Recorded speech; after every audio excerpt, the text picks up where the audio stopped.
Welcome to Inside Leesburg, an in-depth look at everything new in the lakefront city. Today we have a special interview with Leesburg's new police chief, Rob Hicks. The law enforcement veteran brings 25 years of work experience to the job, but you might be surprised how much education and public service play an important part in his career. We'll learn more about that later. First, we're taking public safety to the discussion with the Leesburg Fire Department. About 9 million Americans use needles, syringes, or lancets, generally called sharps, to manage their medical conditions at home. They create more than 3 billion sharps that must be disposed each year outside of hospitals and medical offices. Now the Leesburg Fire Department provides a safe option to get rid of your unwanted sharps. Joining me with the information is Deputy Chief Joe Mira. Chief, thank you very much for sharing. Thank you for having me. Appreciate it. Let's start off with an easy question. How did this program get started for you getting involved in sharps? We've had many requests from citizens on how to dispose of sharps. There appears to be a lot of misinformation out there on where exactly to take their sharps to, and they would come to us looking for an answer, and up until now we didn't have a good answer, so that was our desire to meet that need of the citizens. So prior to that you didn't really have this, but because of the request you kind of added this feature for folks to be able to drop off sharps. Yes. At the station. Are there many options for folks to dispose of their sharps? No, unfortunately there's not. Not dispose of them properly. Now, what are the improper ways that people generally will get rid of their sharps and needles and such? Well, the most dangerous and the one we fear the most and the one we hope to stop the most is people just throwing away in their trash. That's the least safe. It causes dangers for everybody, so that's what we're trying to specifically try to stop. An individual user who has needles or sharps or catheters, syringes and such might think that what they contribute to the system might be rather minuscule. But what is the concern if somebody were to just drop them in the garbage or in the waste stream? Does the concern follow that as it's in the garbage? That's a good question, and every single sharp does matter. All that someone needs to do is be stuck by one sharp and they could have their life changed forever. So every single sharp does matter and every single person does matter. So, and even in the process, the whole collection process and disposal process, those things being found in the trash can stop the disposal process and certainly cause problems for the disposal companies downrange. Yeah, it seems like it's much like the consciousness of recycling. You just have to remember to do it. That it has a process and there's an importance to that process, so it's more or less we encourage a lot of folks to do it, much like they would recycling, is that you properly dispose of your sharps. When it comes to containers and such, like I said, you guys will not take containers. Folks bring the needles loose and they go into your containers. I know at the Umatilla Health Center that folks need to bring their own container and it's an exchange. It's a $15 exchange and stuff. But having a container or a box, I guess it's good at their home to have a safe place to keep them prior to them bringing to the station then. Yes. That way they can keep them together, but we still need to be able to have them remove them from the container and put them into our container at the stations.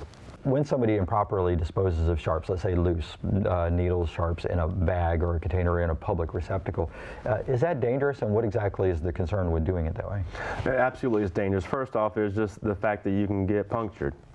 But the other side of it is that we don't know where that sharp has been or what was used or who used it, so there is a potential of infection. Hepatitis being the biggest and most deadly sharps stick-related disease. Yeah. Now, because the options may be limited out there and folks may not know or have familiarity with how to dispose of their sharps, do you feel or hear that people are stockpiling or holding on to their sharps for long times, just not knowing how to get rid of them? Unfortunately, that is a problem. Because people have not known how to dispose of them, they tend to collect a large quantity until they can figure a way out to dispose of them. So we're going to have to deal with that, yes. Okay. So now we've gotten through and established why we do this, then what did the Leesburg Fire Department do about it? Well, we partner with Public Works. They're a stakeholder in this problem also, and we work together to come up with this sharps program. Through them and us together, we were able to establish these 4 collection points at each of our fire stations, and as we use the process, we contact them for final disposal. Okay, so do you have a collection spot at each fire department? That's correct. Every fire station in the city of Leesburg has a sharps box for collection. Okay, what should be the procedure? Because I know you have to be careful around a fire department because they're emergency facilities and you have trucks and things going in and out. What should someone do when they come up to a fire department with their sharps? Certainly. What you want to do is find a fireman or someone that works there that they can direct you to the sharps box so you can properly dispose of them. So the key thing is to see a firefighter, not to do it on your own. Certainly, exactly. Okay. Now, with that, do the folks who have their sharps, do they kind of have to be loose and open that they can go inside the container, or how does that work? Yeah, ultimately, they need to get those sharps into that container. So we would rather if they came in some type of loose type container so they can easily transfer them into the sharps boxes. Okay, and do they do this on their own, or does the firefighter help them? How does that work? We're going to ask that the citizen dispose of their own sharps into the sharps boxes. Very safe thing to do. Now, you're very specific about bringing the sharps with you that goes into the container that's at the fire station. What about somebody who brings their own sharps container? I know there's very specific rules on how you do this, but if someone brought their own sharps container, what would happen? As we're running the program right now, whatever the customer brings to us has to go in that container. So if whatever container they bring, they have to be able to put that inside the sharps box. So rule one, don't bring the sharps container like with it. I know a lot of the sharps containers actually have lids on them, so you can't actually get the sharps out of them. But rule one, don't bring your sharps container to the event.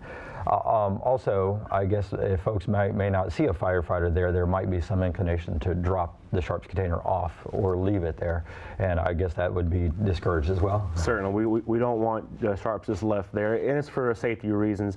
If the firemen are out on a call and you just leave sharps there, we don't want someone walking up, children accessing them. So it's really pivotal that you find a fireman and have them walk you through the process of disposing of the sharps.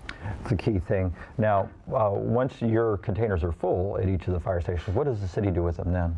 Well, when they're full, we contact Public Works. They come and they collect those, and they take them and they have them properly disposed of.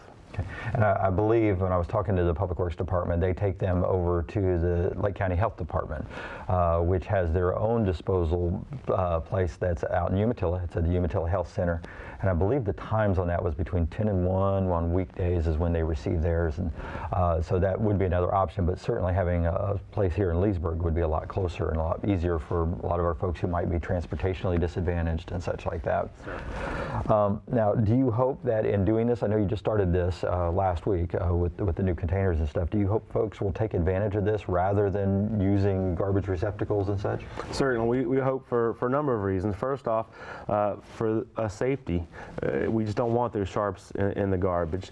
Anyone can get into them. But we also want to be able just to add some value to our customers' service we provide to them. So we're hoping that because our stations are out in the community, that this is another service we can provide to the community. And being that you've not done this type of thing before, I guess it's just kind of like a test to see initially what the response will be. That you've got the one container at each station, or do you hope, I mean, I guess we'll see then what the response will be? Certainly, we're testing it now, and depending upon the usage and the demand, and it might vary from station to station, our containers might have to change. Well, Chief, I want to thank you for that part. Thanks for that great information. Next, we'll be back after this short break to talk about another public safety program with the Leesburg Fire Department. Come right back.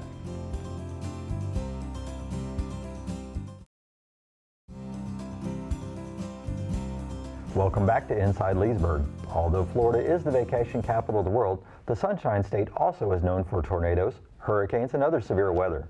Emergency response can be difficult when faced with these large-scale problems, so the Leesburg Fire Department has a program to train volunteers from the community. Deputy Chief Joe Mira can tell us more.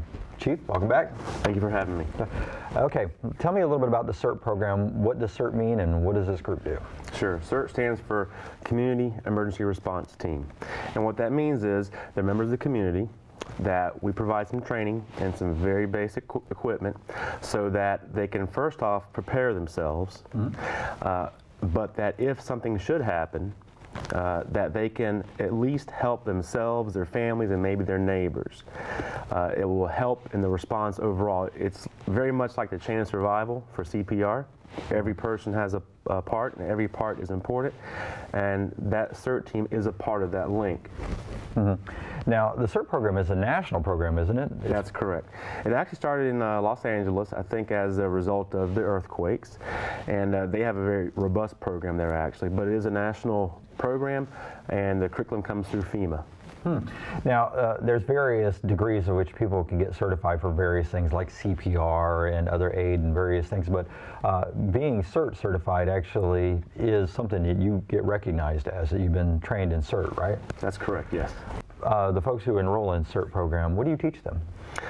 There's a number of things we go over. Preparedness, some light search and rescue, disaster operations, some first aid, those type of things. Is this like in a classroom? Do you go out in the field, or how does that work? We do both. There is a classroom portion. We go over the skills and lectures, and then there's some hands-on portions with some little mock scenarios. Right. Is it pretty intensive for like physical activity and such? It's not very intensive. We are not expecting our CERT members to act in the place of firemen. They're just there to do very basic support and help the members of their community until we can arrive. So they're not expected to go into smoke-filled environments or drag heavy dummies or anything dangerous. Okay, so basically it's a program that would be adaptable to different ages and physical abilities. Certainly, absolutely. Now, being that this is a certification, how long does it take for the training? The training is about 30 hours. Wow. And we break it up basically as the class needs to. We can do a few longer sessions or many short sessions, whatever the class as a whole would like to see it delivered as. And then what we like is after that there be occasionally some refresher training. Much like in the fire department, we all go through fire school, but we need to have continual ongoing training to keep refreshed and our skills honed. So who are the likely people that might sign up for a CERT program? Anybody. Anybody can. So we're talking about like churches, civic groups? Individuals, groups, communities would be another great one. Civic organizations, anybody.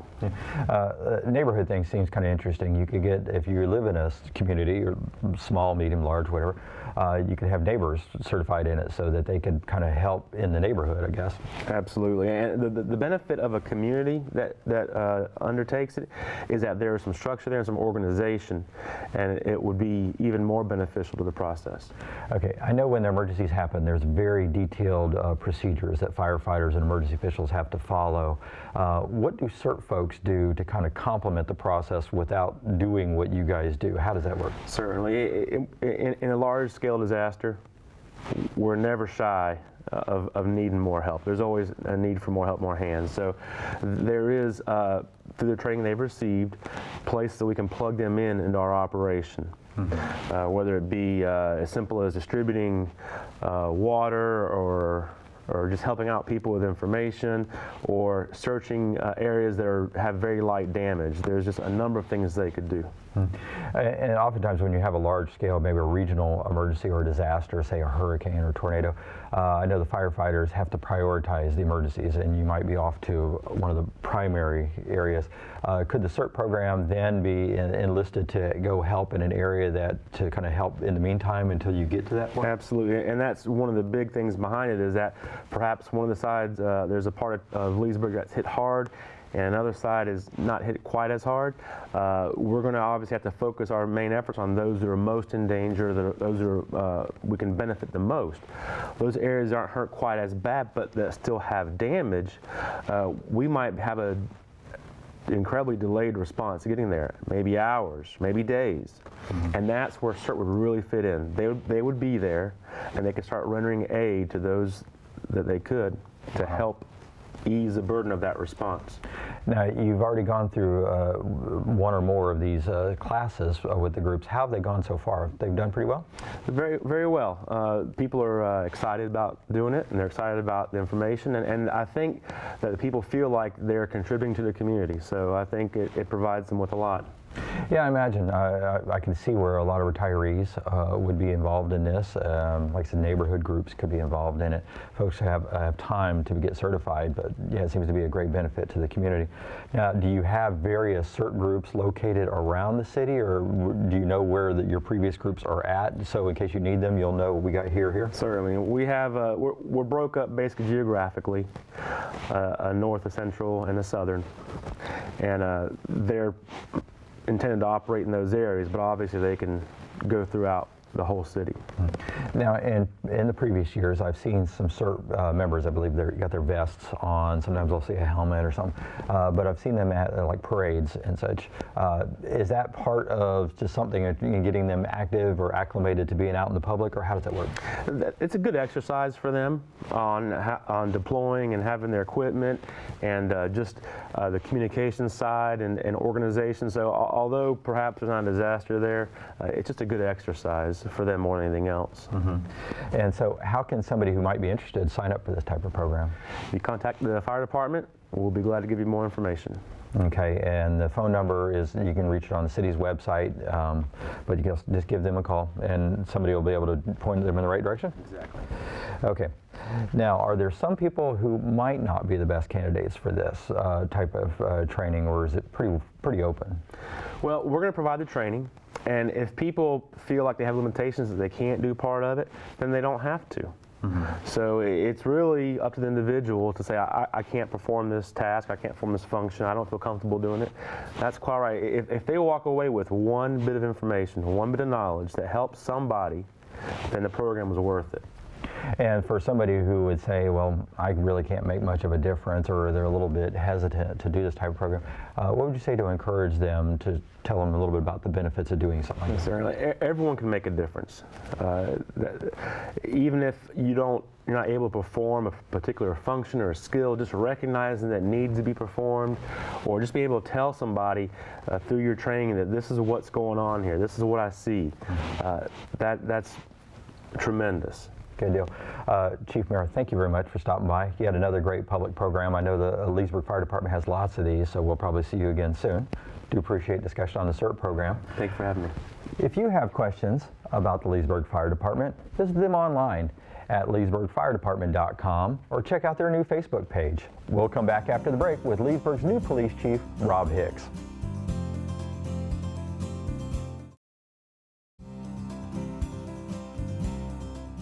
Welcome back to Inside Leesburg. The city recently selected a new police chief to replace Bill Chrisman, who served 25 years with the city police department. Captain Rob Hicks will officially be sworn in at the August 25th City Commission meeting in Leesburg. He will become the 12th police chief since Leesburg Police Department started almost a century ago. Thank you very much for coming. I do appreciate discussing this with you. Thanks for having me. And thanks for allowing us to be your first interview. I really do appreciate that as well. Rob, can you first tell me, how long have you been in law enforcement? Well, combined years, including military police time, just over 23 years. I'm in my 24th year of law enforcement. Wow. And of that time, how long have you been in Leesburg? 17 and a half years. So I'm in my 18th year here with the city of Leesburg. Worked in another municipality for a few years prior to that, and then, yeah, as you know, in the Army before that. And where did you start within Leesburg? Did you start as patrol? How did that work? Yeah, I was hired in as a patrol officer, like everyone gets hired in as. Worked my way through the ranks, had a lot of fun working here at the city of Leesburg. It was a great opportunity, still is a great opportunity. I was a patrol officer, field training officer. I got the pleasure of being on the TAC unit, which back then we had bike patrol, and in my much thinner days I enjoyed the bike patrol. I got to do a lot of the SWAT activity, those kind of things, and so I got to experience a lot of things that the department had to offer, and I was very fortunate in that aspect. I held the rank of corporal, sergeant. That was a great job, being a sergeant on the road and working with a squad, working with a team, directly with the community. I really learned a lot during that time. I had some great bosses and some great leaders to look up to, so I really enjoyed that. I was promoted to lieutenant, which was a little bit more administrative, but I still had a good hands-on, a lot of stuff to do there. About 2006, I was promoted to, 2008, I was promoted to captain, and from that point on, took on a little bit more of a leadership and administrative role. Still had my hands in to the operations of what we were doing until this recent opportunity presented itself. Now your resume shows just how actively engaged you are in your career, and you've been very productive in that. When you started with the Leesburg Police Department, did you have an idea at that time where it might lead?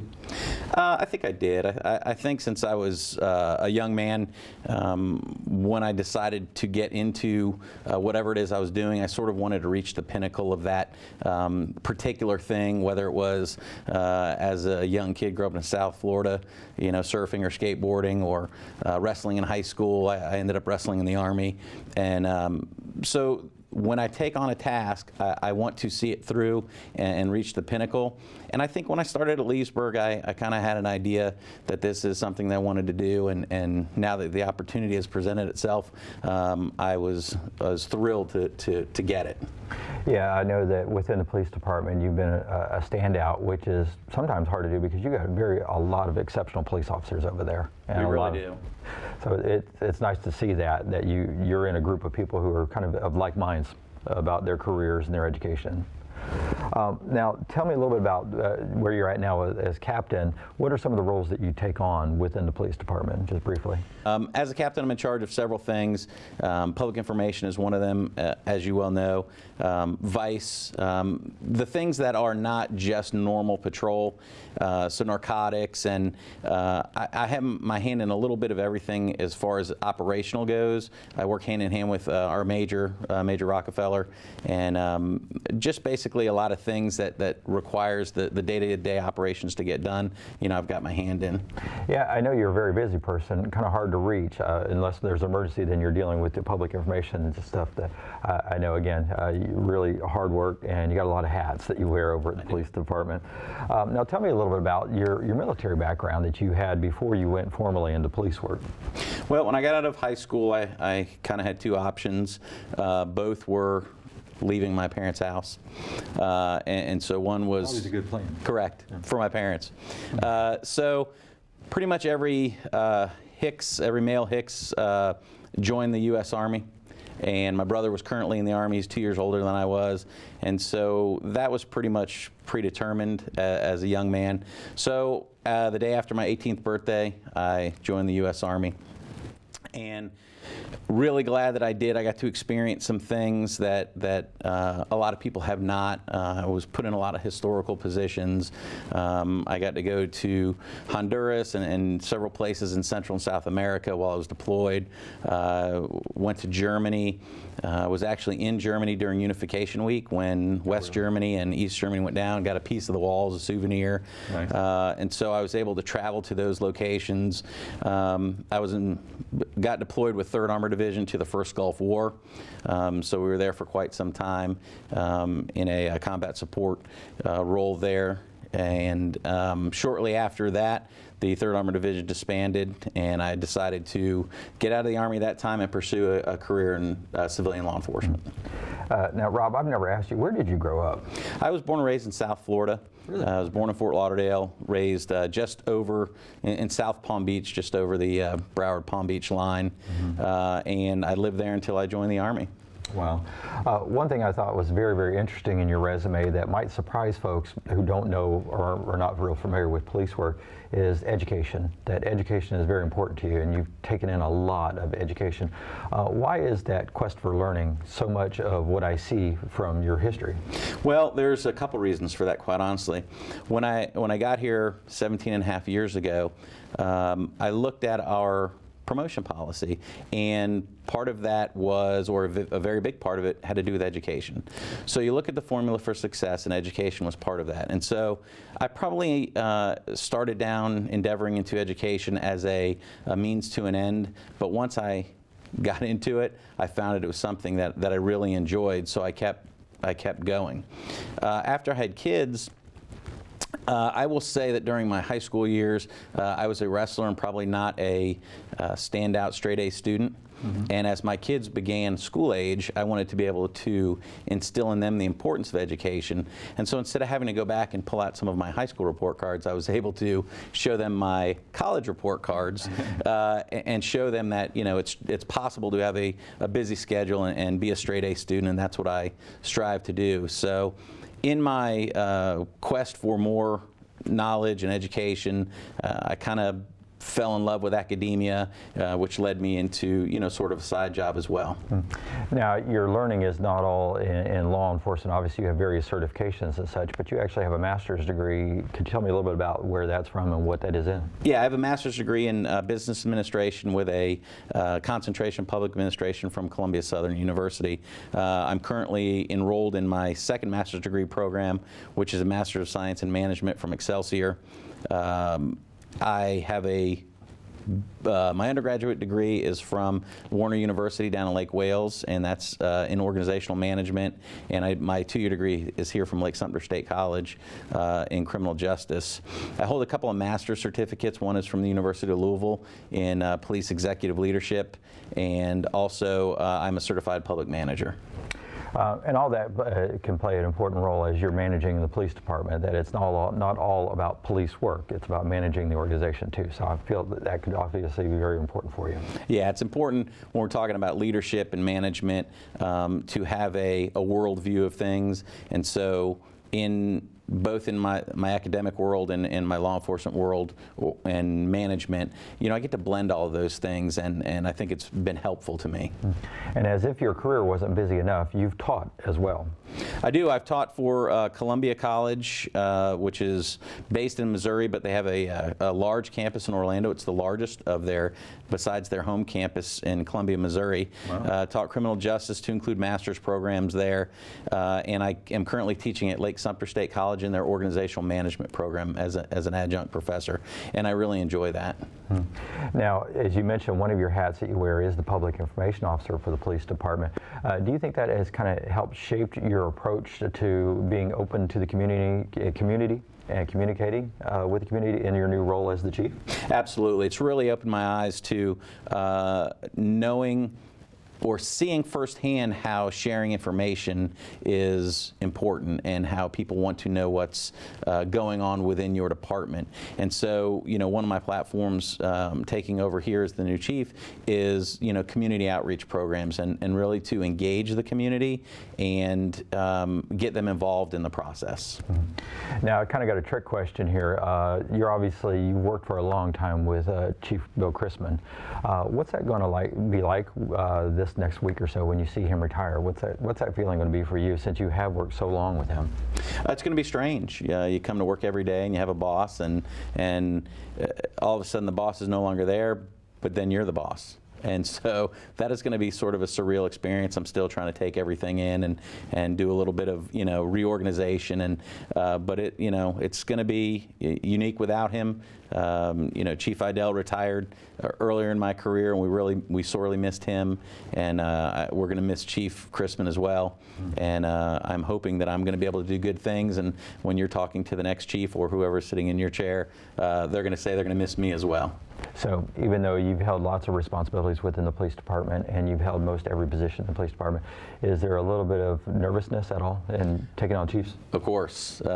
When you step into the #1 role, you're there by yourself. And so you have a great support staff, and you hope you put the people around you that are going to help you succeed. And so I'm looking forward to it as a challenge. I'm looking forward to working with the staff. I'm looking forward to working with the community. And I really want to make a difference in the city of Leesburg. Good deal. Rob, thank you very much. It's great to learn a little bit about you. We look forward to working with you in the future, and we hope to have you back on for future subjects. Sure. That's about it for this edition of Inside Leesburg. We invite you to come down and visit us here in the Lakefront City. See you next time.